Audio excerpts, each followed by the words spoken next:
Hello, hello, hello, hello. Hi. So I'm not going to be on very long. Just wanted to say a quick hello to everyone. And yeah, so Kicking It with Kay is going to definitely start um, every Friday night. Now I'm going to be continuing to give videos throughout the week, but Kicking It with Kay is going to be here on the same channel on Trans My Life, My Journey. Subscribe, hit the like button. It's going to still be here, but it's going to be a mixture of videos talking about a number of things. Like I keep saying, I don't just want to talk about my surgeries. Like I want to talk about the entire transition, from the start. A lot of people got a misconception. We got things wrong. Some people have hit me up privately. But I wish you really would just leave the questions in the comments in below so I can just answer them for you right then and there. I have nothing to hide. I'm very, very transparent. And so a lot of people think that my journey started just recently or whatever the case may be. No. I'm not ready to tell my age yet, but I'm definitely up there. But anyway, so yeah, I transitioned in 96 actually. So yeah, I started taking hormones in 96. So yeah, it's time for surgeries because I feel personally that hormones can only take you but so far. You know what I mean? Like the fat can transfer to different spots in your body and in your face and in your body and stuff. Only but so far. But then when you start later in life, like I did, I started in my early 30s. I would say, actually, I started at 19. I started at 19, but I didn't start taking hormones until I was about 30 or 31.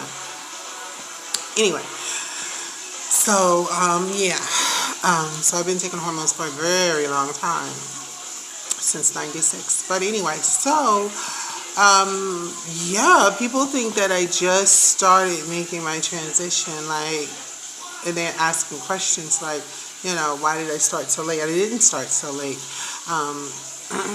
When I was growing up, I didn't even know about these surgeries. I didn't know that these surgeries were available to us. I didn't know anything. There wasn't even a name for women like me. It was drag queens. They were calling us drag queens. I wasn't comfortable with that, not even as a kid, not even when I was 19. I wasn't comfortable with that title because I just wasn't. Or gay. That's what they would say. So there wasn't a name. The language just wasn't there. But now it is. We're in a new day. We're in 2020 now, and things have changed a lot over the decades. Thank God for that. However, back to when I started. I started when I was 19, but I didn't start medically until I was 30 or 31. Yeah. But at 30 or 31, I remember. In 96, I remember changing my name legally and my gender legally on my ID. So that was a huge step for me. Just huge. I was able to go to work and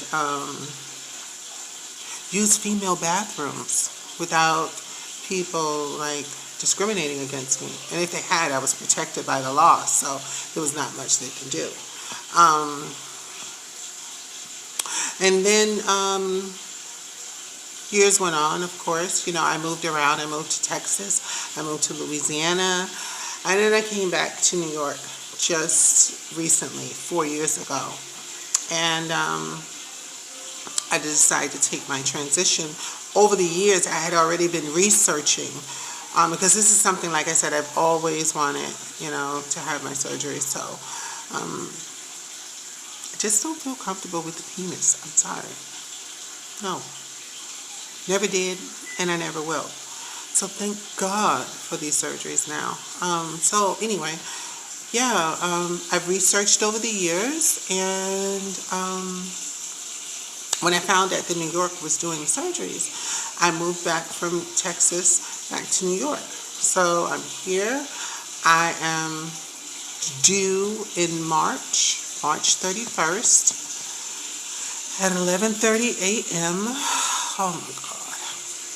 I'm nervous. I'm not going to lie. I'm very nervous.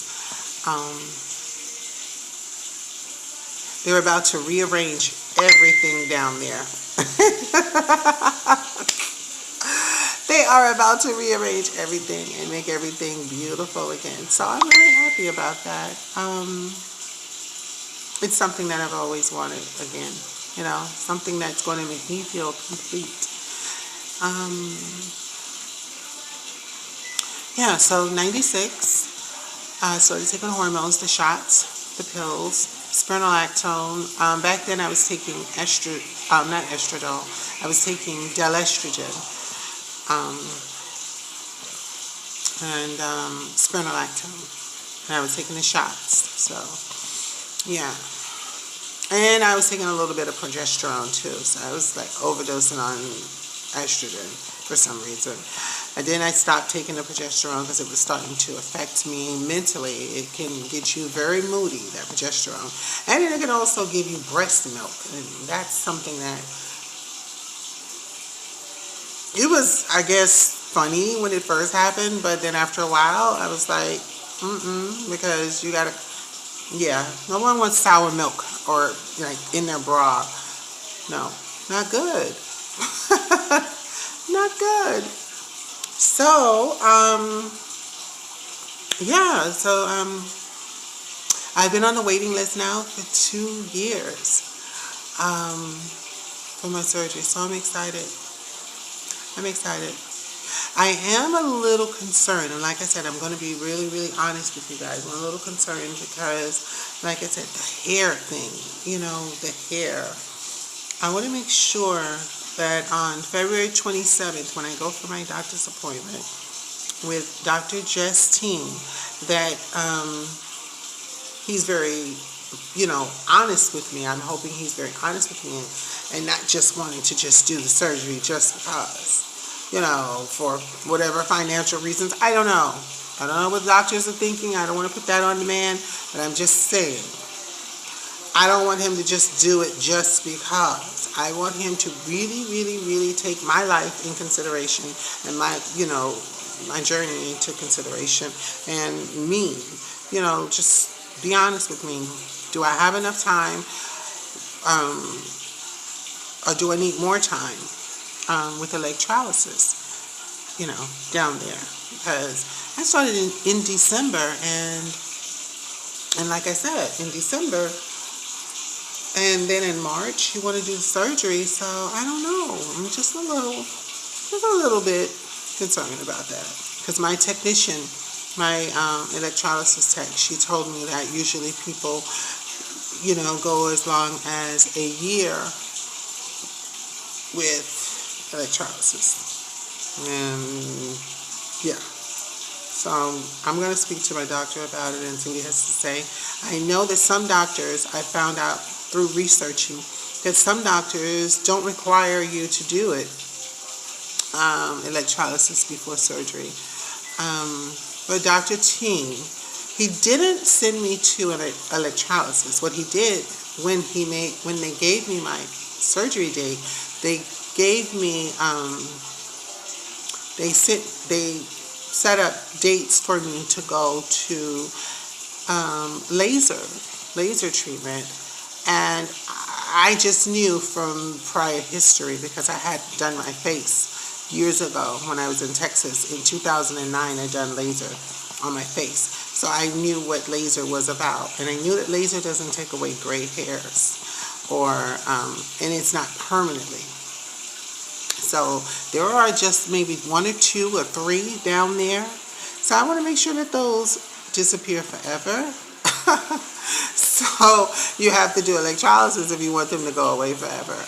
As far as my knowledge was, but the doctors now, some doctors are saying that it's just not necessary, that those 2 or 3 hairs that are down there that are gray are not going to matter, because they do a follicle scraping the day of the surgery.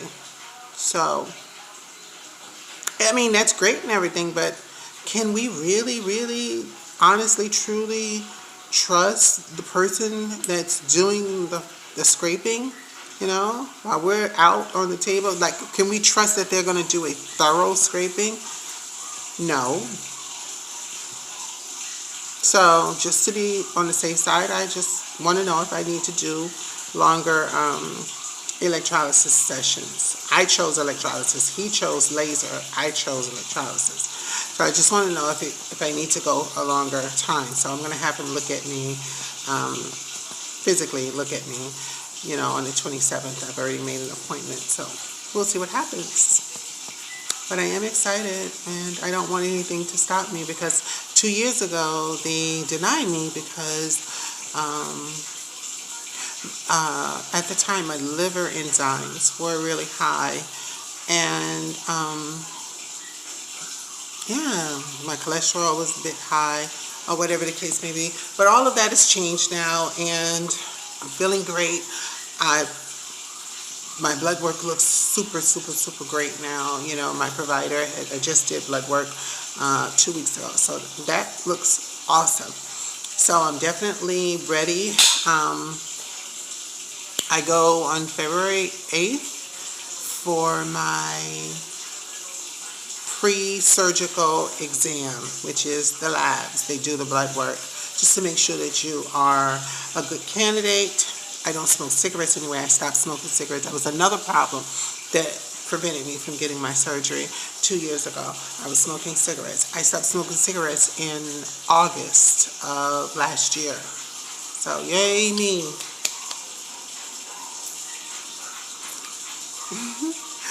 I'm very proud about that. And congratulations to anyone else who stopped smoking. Smoking is not a good look. It's not a good thing. Yeah, it's a stinky, dirty habit. But I don't judge. I'm only saying for myself, it was just not a good thing. You walk into my apartment and at that time you smoked cigarettes, Plus I have a cat. I don't want her to get sick from my secondhand smoke. So I quit, Mainly for the surgery, but it did help me to quit, and it helped me to let my cat live a little longer and make me live a little longer, So yeah, that's all I wanted to say. I wanted to let you guys know what was going on, and my next electrolysis session is, the 30th of January. So I go back in again and let Yuki do another session on me, and this time I'm gonna get through the whole hour, because last time I went I was only able to do 40 minutes because of the pain. I have the numbing cream. I wish I had it out here with me so I can show you. But the numbing cream only does but so much. I mean, let's be real. So you still feel those electric shocks. At least when I feel them, I'm like, ouch, but I know that this is good. Like, I know this is good. This is a good thing. These electric shocks is killing that hair follicle. So this is great, But yeah. So anyway, I love you guys so much. Please hit the like button and the subscribe button, and keep in touch with me, and I will keep in touch with you, and I will answer any questions that you want. Just don't be afraid to leave comments or questions. I'll answer them. I love you. Enjoy your weekend, by the way. Be safe and enjoy your weekend. And don't let nobody steal your joy. This is Kay Jean, and I'm out.